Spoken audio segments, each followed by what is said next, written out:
बिस्मिल्लाहिर्रहमानिर्रहीम। अस्सलाम वालेकुम नाज़रीन, मैं हूं शेख हसन असलम और आप देख रहे हैं ऑस्ट्रिया न्यूज़। नाज़रीन, आज हम जिन शख्सियत का इंटरव्यू करने के लिए आज हम यहाँ मौजूद हैं, उनका तारुफ़ करवाने में मेरे पास बहुत कुछ है कहने को। और मेरी खुशकिस्मती है कि ऑस्ट्रिया न्यूज़ के लिए जो पहला मैं शो रिकॉर्ड कर रहा हूँ वो इन शख्सियत के साथ कर रहा हूँ।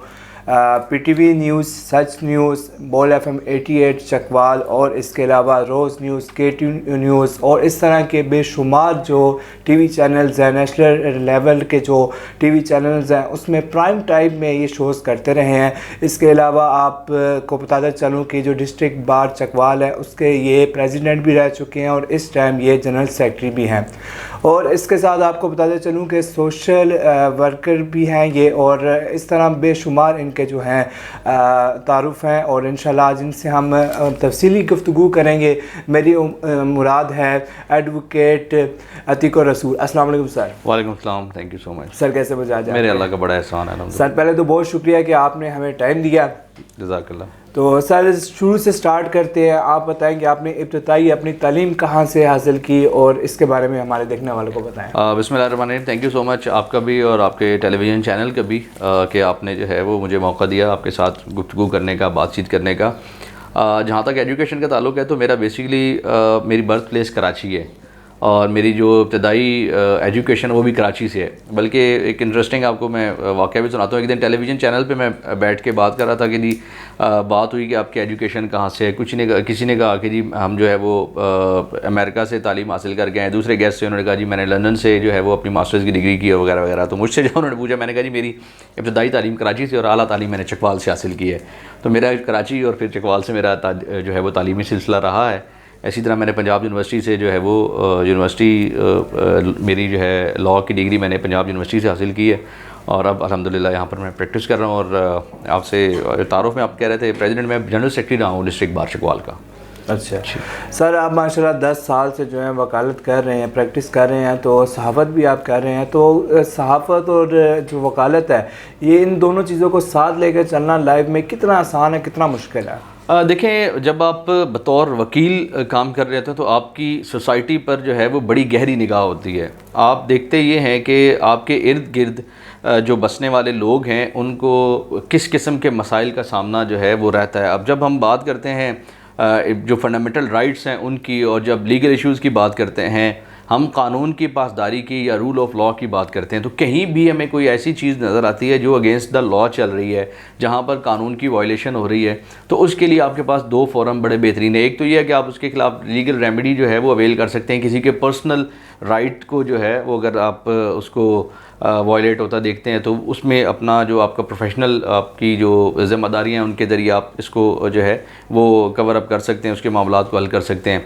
लेकिन आप जब जनरल बात करते हैं किसी इशू पर, मिसाल के तौर पे मैंने एक इशू देखा जब मैं काम कर रहा था स्ट्रीट वर्किंग चिल्ड्रन के साथ, तो उसमें बहुत से ऐसे बच्चे थे जिनकी बर्थ रजिस्ट्रेशन ही नहीं थी। तो उस वक़्त मैंने फिर जो है वो सोचा था कि इस इशू को नेशनल लेवल पर जो लेजिस्लेटर्स हैं, जो कानून साजी करने वाले लोग हैं, उन तक पहुँचाया जाए और उनको उनकी तवज्जो इस तरफ दिलवा के इस मसले का हल किया जाए। तो फिर उस वक़्त मैंने लिखा था एक article, birth registration who's responsibility.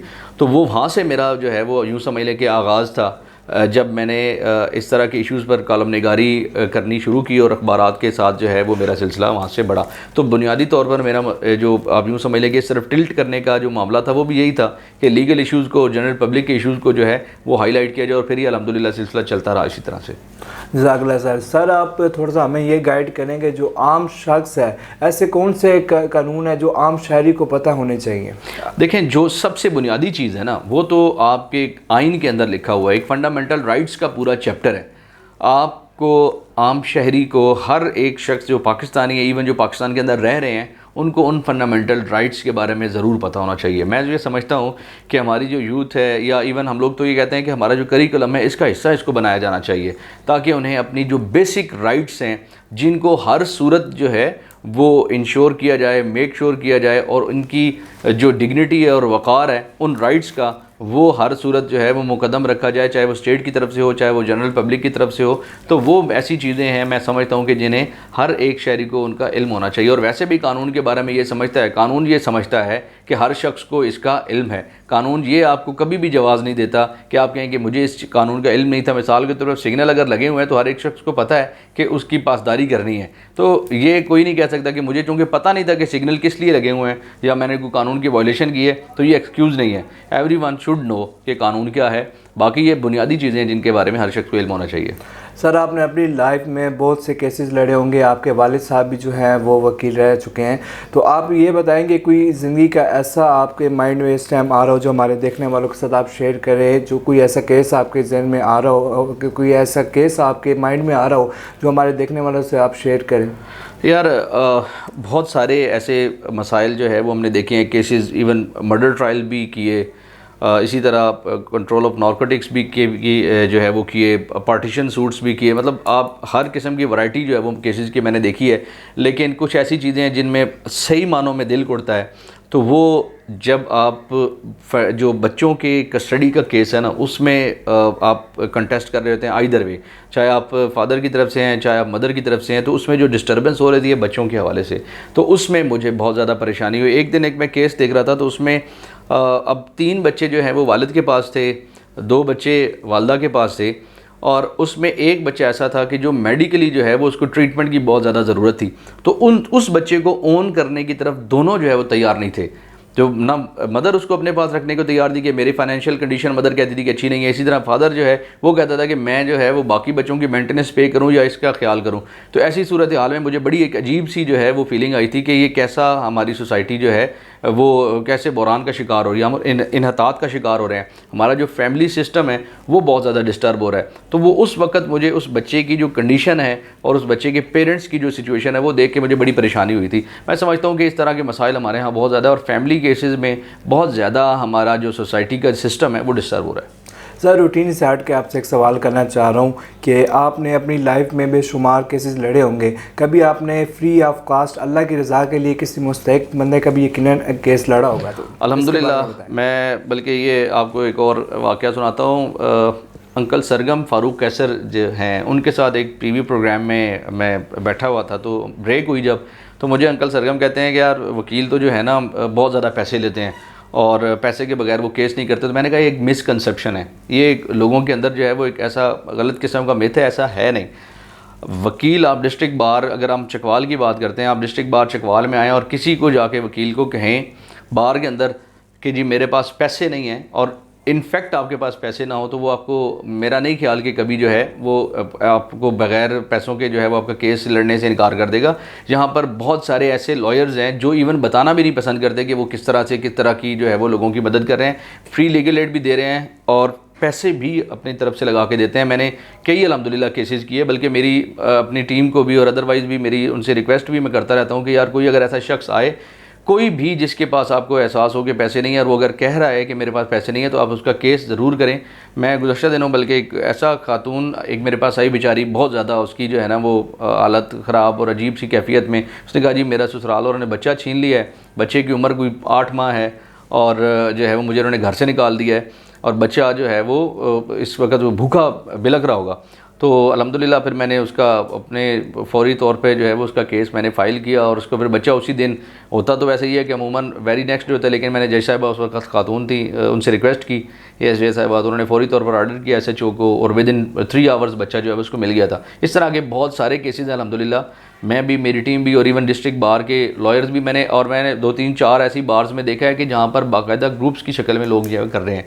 तो बहुत सारे ऐसे केसेस हैं, बहुत सारे लोग कर रहे हैं। मैक्सिमम लॉयर्स जो हैं वो फ्री ऑफ कॉस्ट केसेस, अगर आप उनकी फ़ाइल्स अगर 250-200 फाइल्स चल रही हैं तो उसमें 10, 15, 20 आपको ऐसी फाइल्स मिलेंगी जो फ्री ऑफ कॉस्ट हैं। सर, वकालत के हवाले से मेरा लास्ट क्वेश्चन ये है, फिर हम आगे सहाफ़त की तरफ चलेंगे, कि जो यंग वकील आपको इस टाइम देख रहे हैं, यंग एडवोकेट आपको देख रहे हैं जो अभी स्टडी कर रहे हैं या अभी जो है उन्होंने स्टार्ट किया, प्रैक्टिसिंग स्टार्ट की है, उनको आप अपने एक्सपीरियंस के बिना पर आप उनको क्या मशवरा देना चाहेंगे? हम भी खुद अभी सीखने की फ़ेज़ में, वकालत ऐसा प्रोफेशन है कि जिस वक्त आप जो है वो मुसलसल इसमें अपनी सारी लाइफ में सीखते ही रहते हैं। मेरे वालिद साहब ने जो है वो एक मशवरा और नसीहत आप यूँ समझ ले दी थी कि सोने से काम नहीं बनता, आप ज़्यादा जागें, ज़्यादा पढ़ें, जितना पढ़ेंगे और उसको इम्प्लीमेंट करेंगे उतना आपको फ़ायदा होगा। हमारे प्रोफेशन में पढ़ने से ही जो है वो बात बनती है। और एक जो दूसरी इंपॉर्टेंट चीज़ है वो आपका कैरेक्टर है। अपना जो प्रोफेशनल कैरियर है उसको अपने एक अच्छे कैरेक्टर के साथ आप आगे लेके जा सकते हैं, और अपने काम में ऑनेस्टी, ये बेस्ट पॉलिसी है। ये 2-3 चीज़ें हैं जिन्हें मद्देनज़र रखना है। सर शो को आगे बढ़ाते हैं और आगे आप बात करते हैं आपकी सहाफ़त के बारे में। तो जो आपने पहला शो किया, कितना कंफ्यूज थे कैमरा फेस करते हुए, और इस बारे में बताएं, इस एक्सपीरियंस के बारे में बताएं। वो भी बड़ा एक इंटरेस्टिंग था। फर्स्ट टाइम जो है वो मेरा जो प्रोग्राम था उसमें मैं जब बात कर रहा था तो मुझे जो है वो मेरी स्पीड बहुत ज़्यादा तेज़ थी। जब उन्होंने मुझसे सवाल पूछा तो मैं बहुत तेज़ी में बोल रहा था, और मुझे जो है वो समझ नहीं आ रही थी कि मैं इस वक्त कितनी मैंने जो है वो अपनी पेस रखनी है गुफ्तगू की, और कैसे मैंने ठहर ठहर के तहम्मुल से और कितने वक्त में जवाब देना है, कितना उसको प्रिसाइज़ करना है। तो बड़ी एक अजीब सी उस वक्त वो कैफियत थी, लेकिन अल्हम्दुलिल्लाह ग्रेजुअली ये चीज़ें जो है वो बेहतर होती चली गई। जैसे वो कहते हैं ना कि उल्फत के आदाब हमें आते आते आएंगे, तो इसी तरह आते आते अल्हम्दुलिल्लाह बेहतर हो रही है। सर सहाफ़त में एडलाइज़ किस शख्सियत को करते हैं, किस सहाफ़ी को आप ज़्यादा पढ़ते हैं, सुनते हैं? यार इन फैक्ट तो मैं उस तरह से किसी को आइडियलाइज़ नहीं करता। हर एक के अपने मामलात हैं। आपके पास बहुत सारे अच्छे साफ़ी हैं, कोई लिखता बहुत अच्छा है, कोई बोलता बहुत अच्छा है, किसी की जो हिस्ट्री है उस पर बहुत ज़्यादा ग्रिप है, किसी भी की करंट अफेयर्स पे ग्रिप है। तो जहाँ जहाँ से अच्छी चीज़ें जो है वो मुझे नज़र आती हैं वो मैं ले लेता हूँ। CR शमसी साहब मरहूम, अल्लाह पाक उन्हें जन्नत नसीब करे, मैं उन्हें बहुत ज़्यादा पसंद करता था, और वो मेरे मतलब साथ भी थे, मुझे बड़ा गाइड भी करते थे, अल्लाह पाक उनके दर्जात बुलंद करे। वो हमेशा मुझे टेलीविज़न पे शोज़ पे जाने से पहले लिखने के हवाले से जो है वो मदद करते थे। इसी तरह एजाज़ आजिज़ साहब ने शुरू में जब मैंने 2010-11 में लिखना शुरू किया तो वो उनकी सपोर्ट थी। इफ्तिखार हैदर साहब बहुत अच्छे हैं, उनके साथ था सिलसिला। पढ़ता हूँ मैं अयाज़ अमीर साहब को, उनके इंग्लिश के कॉलम भी पढ़ता था शौक़ से, उर्दू के कॉलम भी, हारून साहब के, मतलब मुख्तलिफ़ लोगों से जो है मुख्तलिफ़ छोटी छोटी चीज़ें हमें सीखने को मिली हैं, वो हम करते रहें। तो इस तरह का सिलसिला है। सर सरकारी टेलीविज़न में भी आप जो है शोज़ करते नहीं हैं, तो आप ये बताएं कि कौन सी गवर्नमेंट के अंदर आपको काम करना अच्छा लगा, कौन सी गवर्नमेंट ने आपको थोड़ा सा जो है जो आप कहना चाह रहे थे उस पर आपको थोड़ा सा आज़ादी नहीं दी, इस बारे में बताएं। अच्छा, इसमें मैं आपको एक बात बताता हूँ कि ये लोगों के अंदर ये भी एक मिथ है। आज तक ना उससे पहले मुझे किसी ने स्पेसिफिकली ना टोका है ना बाद में टोका है। जब आप गुफ्तगू कर रहे होते हैं, या मेरा शायद गुफ्तगू करने का अंदाज़ भी ऐसा है कि मैं जो उसकी ट्रू पिक्चर है किसी चीज़ की भी उसको सामने लाने की कोशिश करता हूँ। जो मैं फ़ील कर रहा हूँ उसको एनालाइज जो मैं अपने अंदाज से करता हूँ वो मैं बयान कर देता हूँ। तो आज तक मुझे अल्हम्दुलिल्लाह किसी ने इस तरह से जो है वो ना रोका टोका, ना मैंने जो है वो किसी की पॉलिसी पे ऐसा अमल किया। और या ये भी हो सकता है कि जिस तरह के मैंने शोज़ किया उसमें कोई ऐसी चीज़ नहीं थी अब तक आई कि जिसमें जो है वो किसी पर तनकीद का, या गवर्नमेंट जो उस वक्त सिटिंग गवर्नमेंट है उसको कोई किसी मसले का सामना करना पड़ा हो। बट ये है कि आप जब आप बात कर रहे होते हैं तो आपके पास अमानत होती है अल्फाज, आपने बड़ा एहतियात से उनको जो है वो अदा करना होता है। तो यही है कि आज तक मुझे इस तरह का कोई ऐसा नहीं जो है वो फेस करना पड़ा मामला। सर जो यंग जर्नलिस्ट देख रहे हैं, जिसमें मैं भी आपसे बहुत कुछ सीखता हूँ, आज वैसे भी मैंने आपको ऑफ एयर भी कहा था और आपको मैं ऑन रिकॉर्ड भी बात कह रहा हूँ कि आपसे बहुत कुछ सीखने को मिलता है। तो जो यंग लोग आपको देख रहे हैं मुझ समेत, आपको ऑब्जर्व करते हैं, उनको आप क्या एक मशवरा देना चाहेंगे? देखें, जर्नलिज़म के हवाले से जितना थोड़ा बहुत मेरा एक्सपीरियंस है, या आपने शायद ज़्यादा कह दिया, मैं उस काबिल नहीं हूँ, बट एनीवेज़ मैं एक छोटी सी बात आपसे शेयर कर दूं कि जब आप कर रहे होते हैं तो आपने कलम की हुर्मत को जो है वो बड़ा मुकद्दम रखना है। इसी तरह आपने अपने प्रोफेशन के साथ जो ऑनेस्टी है उसको भी आपने उसकी तरजीह जो है वो यही आपकी होनी चाहिए कि इसके वक़ार पर कोई हर्फ ना आए। फिर एक बड़ी इंपॉर्टेंट चीज़ है, वो है आपकी जो कुछ आप देख रहे हैं उसको उसी सेंस में लेकिन अच्छे अल्फाज के साथ अच्छे अंदाज से आप जो है वो लेकर आएँ। जो जर्द सहाफ़त है, येलो जर्नलिज़म है, या सिर्फ़ और सिर्फ नेगेटिविटी है, उसको प्रमोट ना करें। आप दुनिया के बहुत बड़े जर्नलिस्ट हैं, आप उनको देखें कि वो कैसे काम करते हैं। आप अब एक बड़ी परेशानी हमारे यहाँ मैं देखता हूँ कि किताब से दूरी की शक्ल में सामने आ गई है। एक दूसरी बहुत बड़ी जो परेशानी है वो ये है कि लोगों ने अपनी मुख्तलिफ़ पोलिटिकल पार्टीज़ के साथ, मुख्तलिफ़ ग्रुप्स के साथ जो है, मुख्तलिफ़ जो काम करने वाले इदारे हैं उनके साथ अपनी एफिलिएशन बना दी, और वो उस एफिलिएशन में इतना आगे चले गए हैं कि उन्हें दूसरे का मौक़िफ़ जो है वो दुरुस्त नहीं लगता। तो कभी भी ऐसा ना है, आप न्यूट्रल रहें और जो आपको सही लगता है आप उसको उस तरीके से बयान करें। तो अगर ये काम करेंगे तो शायद आप जो है वो बेहतर काम कर पाएंगे और लोग आपको पसंद भी करेंगे। सर आपको कॉलम नगारी करना अच्छा लगता है या होस्टिंग करना अच्छा लगता है? ज़ाहिर बात है दोनों अच्छा लगता होगा तभी आप ये कर रहे हैं, लेकिन ज़्यादा प्रेफर किस चीज़ को करते हैं या मज़ा किस चीज़ पे आता है? सही, आज आपको मज़े की बात बताता हूँ। तो लिखने के लिए पढ़ना बहुत ज़्यादा पड़ता था मुझे। मतलब एक कॉलम अगर आपने, मेरे माइंड में एक पॉइंट आ गया तो उसके लिए फिर ज़ाहिर है आप, अब तो ये बहुत सारी चीज़ें जो है वो बेहतर हो गई हैं। इंटरनेट आपके पास हर वक्त अवेलेबल है। आज से अगर से जाते हैं 2010, 11 में, 12 में, 13, 14 तक, जब मैं ज़्यादा इस पर फोकस करके लिखता था तो मुझे बहुत ज़्यादा किताबें कंसल्ट करनी पड़ती थी, बहुत ज़्यादा पढ़ना पड़ता था, बहुत सारी चीज़ें ऑब्ज़र्व करनी पड़ती थी। काफ़ी सारा कुछ करके तो अल्टीमेटली आप एक अच्छा आर्टिकल जो है वो लिखने की पोजीशन में आते थे। तो वो ज़रा मुश्किल काम था। अब जैसे जैसे स्केड्यूल टाइट होता जा रहा है वैसे वैसे जो है वो लिखना मुश्किल हो गया, इसीलिए वजह से बहुत कम कर दिया है। तो लिखना जो है वो मुश्किल काम है। बल्कि अब तो मैं ये समझता हूँ कि जो आपके पास लाइफ है, इतना कुछ लिखा जा चुका है, लिखने वाले इतना कुछ लिख गए हैं, अगर वो सारा कुछ आप पढ़ना चाहें तो शायद वो भी ना पढ़ पाएँ। तो अच्छी चीज़ें आप पढ़ने की तरफ ज़्यादा फोकस करें। तो जो वाकई लिखना चाह रहा है उसे चाहिए कि पहले अपने आप को पढ़ाई से इतना सैराब कर ले कि वो इस काबिल हो जाए कि वो लिखे। तो मैं अब दोबारा पढ़ने की तरफ ज़्यादा ध्यान देता हूँ। सर, सोशल मीडिया जो है इसका पॉजिटिव भी यूज़ किया जा सकता है, किया जा रहा है, और नेगेटिव भी यूज़ किया जा सकता है। मैं समझता हूँ कि ये एक आग की तरह है, इससे आप पॉजिटिव भी इसका यूज़ कर सकते हैं और नेगेटिव भी कर सकते हैं। तो ये सोशल मीडिया की अहमियत के बारे में और इसके यूज़ के बारे में, पॉजिटिव यूज़ के बारे में, नेगेटिव यूज़ के बारे में आप क्या राय रखते हैं? यार, ये वेस्टेज ऑफ टाइम है अगर आप इसका नेगेटिव यूज़ करेंगे। अगर आप इसका पॉजिटिव यूज़ करेंगे तो ये प्रोडक्टिविटी जो है इसकी बहुत ज़्यादा है। लेकिन आजकल एक आर्टिफिशियल इंटेलिजेंस जो है, एक बहुत ज़्यादा AI जैसे कहते हैं, उसको बहुत ज़्यादा इस्तेमाल किया जा रहा है। इसका एक जो मुझे बहुत ज़्यादा मनफी फील हो रहा है पहलू, वो ये है कि जो क्रिएटिविटी है बेसिकली, और जो आपकी एनालिटिकल थिंकिंग है, जो आपका एक जो है वो सोचने का अंदाज़ है, और जिस तरीके से आप चीज़ों को गहराई में जाके सोचते हैं और एनालाइज करते हैं, वो सारा कुछ आपका आर्टिफिशियल इंटेलिजेंस आपसे छीन रहा है। क्रिएटिविटी भी छीन रहा है, आपकी एनालिटिकल थिंकिंग भी छीन रहा है, और आपकी जो मेहनत आप करते हैं वो सारी चीज़ें छीन के आपको जो है सुस्त रो कर रहा है, आपके दिमाग को सुस्त कर रहा है।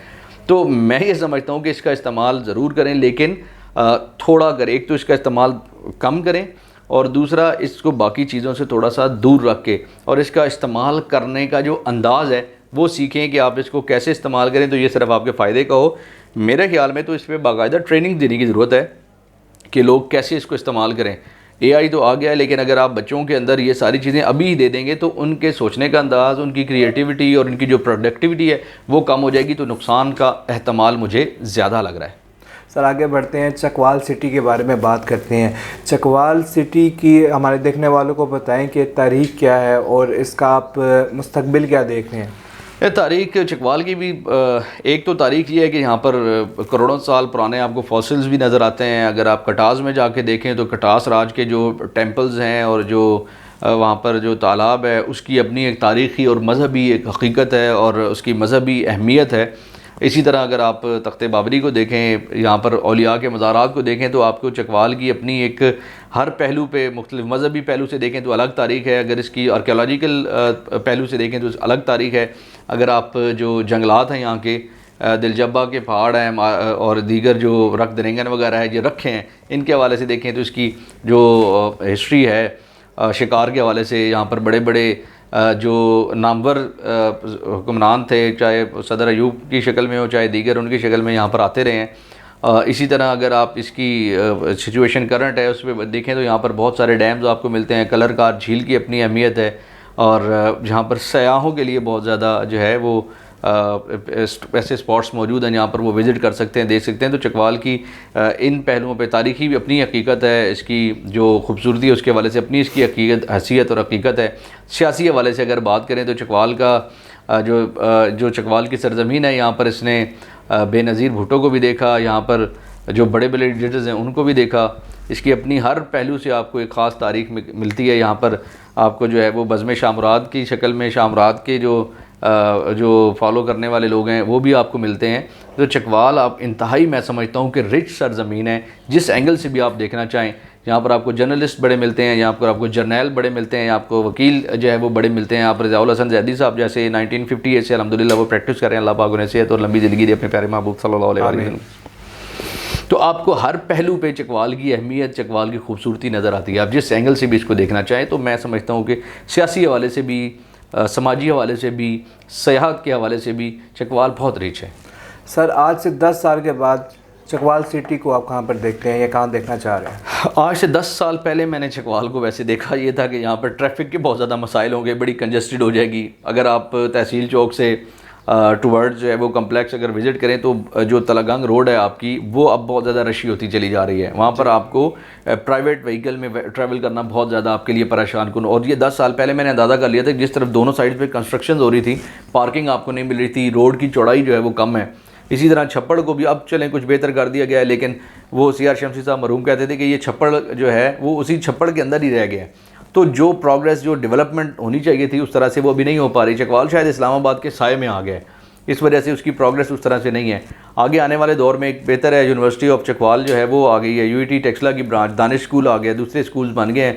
तो एजुकेशन के हवाले से चकवाल मैं देख रहा हूँ कि बहुत ज़्यादा बेहतर जो है वो होता चला जा रहा है। बाकी जहाँ पर जो यूथ है वो शायद उनकी एम्प्लॉयमेंट के इशूज़ हैं, उस हवाले से चकवाल ने तरक्की नहीं की। यहाँ पर जो बच्चे और बच्चियों के लिए अपॉर्चुनिटीज़ जो होनी चाहिए थी उस तरह से क्रिएट नहीं कर पाया। तो शायद अगर आज से जो गवर्नमेंट है, सुल्तान हैदर अली खान है या सरदार गुलाम अब्बास हैं, मेजर ताहिर इकबाल हैं और जो दीगर लोग हैं, आई विश कि ये ऐसा कुछ करें कि हमारे नौजवान हैं उनके लिए जो आपकी IT है उस सेक्टर पे काम करें और इनके लिए जो आने वाला दौर है उसकी ज़रूरियात को पूरे करते हुए इनके लिए अपॉर्चुनिटीज़ क्रिएट करें। तो शायद चकवाल की यूथ और बेहतर एक्सेल कर सके। तो जो अदरवाइज़ मटीरियलिस्टिक तरक्की है उसमें तो शायद कुछ चीज़ें बेहतर जा रही हैं। हॉस्पिटल उसी तरह से डिस्टर्ब है, वो अगर बेहतर हो जाए और बाकी इस तरह के मामला भी बेहतर हो जाए तो चकवाल शायद बेहतर हो जाएगा मज़ीद। सर, सोशल वर्क आप करते आ रहे हैं, काफ़ी अरसे से करते आ रहे हैं, तो इसके बारे में आप क्या कहना चाह रहे हैं कि चकवाल में जो सोशल वर्क लोग कर रहे हैं उनको आप क्या एक ओपिनियन देना चाहेंगे अपना? अच्छा, इसमें ना मेरा कॉन्सेप्ट ये है कि हर एक शख्स जो है वो, मैंने लिखा था ना कि एक पंजाबी में मैंने एक नज़म से लिखी थी कि जागे खादा पीता जागे सुते इंज हयाती पूरी हुई। खादा पीता जागे सुते इंज हयाती पूरी हुई, चा भला किसी दा कर देंदे अज पल्ले होंदी नेकी कोई। हशर दिहाड़े शोरी पोसा, हशर दिहाड़े शोरी पोसा, राह पई रूह कहंदी हुई। तो ऐसा ना हो कि अशर दिहाड़े जब साड़ी रूह को कोई सवाल पूछा जाए तो साढ़े को कोई जवाब ना हो। मैं समझता हूँ कि हर जीरो जिसे अल्लाह पाक ने कुछ इख्तियार दिया है उसकी ज़िम्मेदारी ये है कि अपने इर्द गिर्द जो लोग हैं उनका कुछ भला कर सके, चाहे उसकी फैमिली के लोग हैं, चाहे उसके साथ जो सोसाइटी के लोग जुड़े हुए हैं, चाहे वो जहाँ पर काम कर रहा है वहाँ पर। तो सोशल वर्क हर एक को कहीं ना कहीं किसी न किसी शक्ल में करना चाहिए। बाकी जहाँ तक मामला है चकवाल के अंदर, चकवाल का जो डिपार्टमेंट है वो भी, और चकवाल के अंदर बहुत सारे लोग हैं जिनके साथ मैंने काम किया, जिनसे मैंने सीखा, वो आज भी अल्हम्दुलिल्लाह मेरे लिए जो है वो इंस्पिरेशन का बायस बनते हैं। तो यहाँ पर स्कोप बहुत ज़्यादा है। यहाँ के मसाइल भी ऐसे छोटे छोटे हैं जिनको हम कम्युनिटी के लेवल पे आपस में एक दूसरे के साथ बाहमी जो है वो कोऑर्डिनेशन के ज़रिए हल कर सकते हैं। आपने देखा रमज़ान में कितने जो है वो अफ्तार के मामलात हुए, आपको जो ब्लड डोनर यहाँ पर जो है ग्रुप्स मिलते हैं, आपको पेशेंट्स वेलफेयर सोसाइटीज़ मिलती हैं, यहाँ पर आपको अदरवाइज़ काम करने वाले बहुत सारे लोग मिलते हैं। तो चकवाल में काम करने वाले भी लोग बहुत ज़्यादा हैं, लेकिन मसाइल भी इसी तरह से बहुत ज़्यादा, आबादी भी जिस तरह से बढ़ गई है।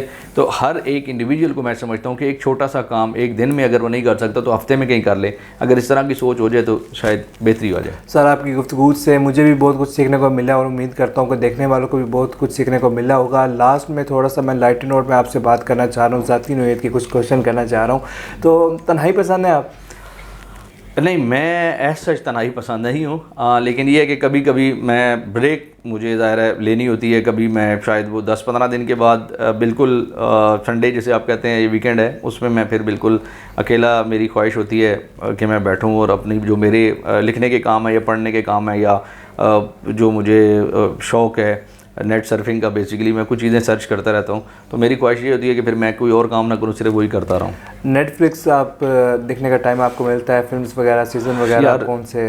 टू बी वेरी ऑनेस्ट मैंने जो है वो बड़ा अरसा हो गया मैंने नहीं देखा। मैंने नेटफ्लिक्स मेरे पास था, मुझे शौक़ था, कोविड के दिनों में मैंने बहुत देखा।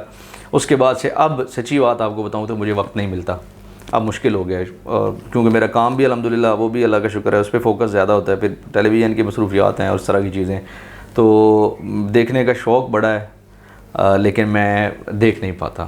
सर, अगर बुक पढ़ने का किसी को टाइम नहीं मिलता तो अगर कोई अच्छा सीज़न देख लेता है या अच्छी फिल्म देख लेता है, अच्छा ड्रामा देख लेता है, तो ये बुक का मुतबादल हो सकता है? नहीं, मेरा मानना ये है कि बुक जो है जिसे आप हार्ड कॉपी में, किताब जिसे कहते हैं, इवन मैं PDF पर भी उस तरह से बिलीव नहीं करता।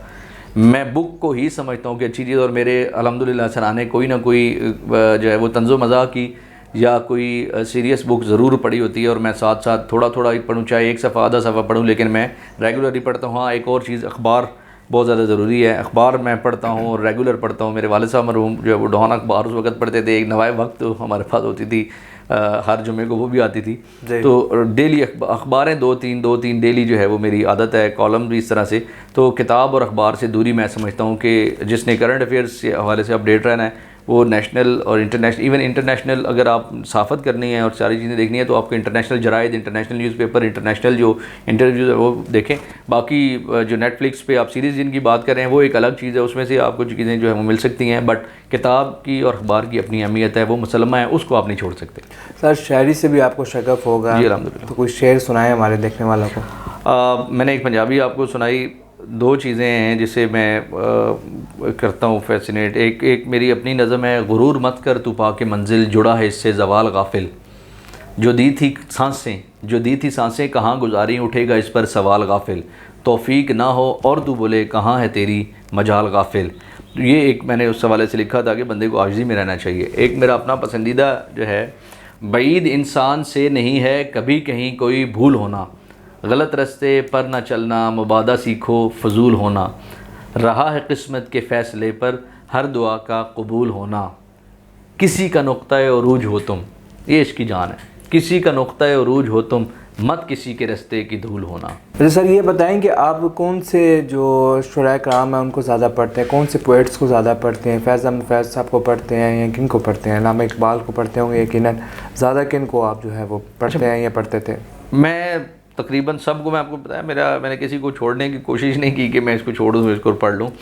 मेरा पढ़ने का अंदाज़ भी डिफरेंट है। आप किसी की जो सोचने का अंदाज़, आप शायर से जब जो है वो पढ़ते हैं तो उसकी उस दौर के हवाले से जिसमें उसने लिखी है, आप उस दौर को भी एनालाइज़ करते हैं और उसने फ्यूचर में क्या सोच के लिखा, और उस वक्त जो कुछ लिखा है उसमें मैं कभी अल्फाज को समझने के लिए जो है वो पढ़ता हूँ, कभी उसने जो कुछ उसमें मैसेज दिया है उस पर जो है वो गौर करने के लिए पढ़ता हूँ, कभी उसके हालात जानने के लिए पढ़ता हूँ। तो मैं मुख्तलिफ़ औक़ात में मुख्तलिफ़ शुरा का जो है वो पढ़ता रहता हूँ, और ये सिलसिला मेरा जारी है। मैंने कभी किसी को पिक एंड चूज़ नहीं किया। कोशिश करता हूँ कि अल्लामा इकबाल रहमतुल्लाह अलैह की भी आप शायरी देखें, उस दौर के हवाले से भी और आज के दौर के हवाले से भी, इस्लाम के हवाले से भी, और एक जो मैसेज है उसके हवाले से भी, हर एंगल से मैंने कोशिश की है कि मैं पढ़ूँ। अपनी मिट्टी से, अपने चकवाल शहर से और चकवाल के लोगों से, चकवालियों से बड़ा प्यार है। मेरे लिए सबसे बड़ी खुशी की बात, और मैं ये एजाज़ समझता हूँ कि अपने लोकल चैनल पे लोकल किसी शख्स ने रब्ता किया। आपके हवाले से मुझे ये खुशी है कि मैं अक्सर अपने साथियों दोस्तों से भी बात करता रहता हूँ कि मुझे जो नए आने वाली जो लॉट है, हर 10-15 साल के बाद आपको देखते हैं कि अब नई लॉट जो है वो सामने आती है, उसमें कोई ऐसा नज़र नहीं आ रहा था कि जो इस प्रोफेशन को एक जो है वो लेके चले और एक अच्छे अंदाज से काम करे। तो मुझे आप में जो है वो एनर्जी और पोटेंशियल नज़र आ रहा है, और आई विश कि आप बेहतर तरीके से काम करें। देखिए, honesty is the best policy. Character जो है वो आपका बड़ा इंपॉर्टेंट होता है। अपने काम के साथ बावकार तरीके से, अपने कलम की हुर्मत, अपने कैमरे का जो वक़ार है और जो इसकी रिक्वायरमेंट्स हैं बेसिकली, आप उन पे फोकस रख के चलें। इस पे किसी चीज़ पे ना अपने ज़ात पे हरफ आने दें, ना अपने काम पे हरफ आने दें। तो मैं समझता हूँ कि आप जो है वो बेहतर तरीके से इंशाल्लाह चीज़ों को आगे लेके चलेंगे और लोग आपको पसंद करेंगे। और सबसे बड़ी बात ये होती है कि आपने ये नहीं देखना कि कोई आपको पसंद करे या ना पसंद करे, आपका काम सही और दुरुस्त सिमत में होना चाहिए। तो आपने अपनी कोशिश करनी है कि सिमत जो है वो दुरुस्त रहे, डी ट्रैक ना हो। जज़ाकल्लाह सर, बहुत अच्छे आपने अल्फाज मेरे लिए कि मैं आपको बहुत मशकूर हूँ, और once again thank you so much कि आपने टाइम दिया। बहुत शुक्रिया आपका। नाज़रीन, ये शो देखने का आपका बहुत बहुत शुक्रिया, और इस तरह के मज़ीद अगर आप शोज़ देखना चाह रहे हैं तो आप इसका अच्छा सा फीडबैक दें और कमेंट में आप बताएं कि मज़ीद हम किन लोगों के जो चकवाल से ताल्लुक़ रखने वाले लोग हैं, उन ऐसे कौन से लोग हैं जिसका आप इंटरव्यू देखना चाहते हैं। तो आपके कमेंट्स का और आपके फ़ीडबैक का मुझे इंतज़ार रहेगा। फ़िल वक्त के लिए इतना ही। शेख हसन असलम को इजाज़त दीजिए। अल्लाह ने के बाद।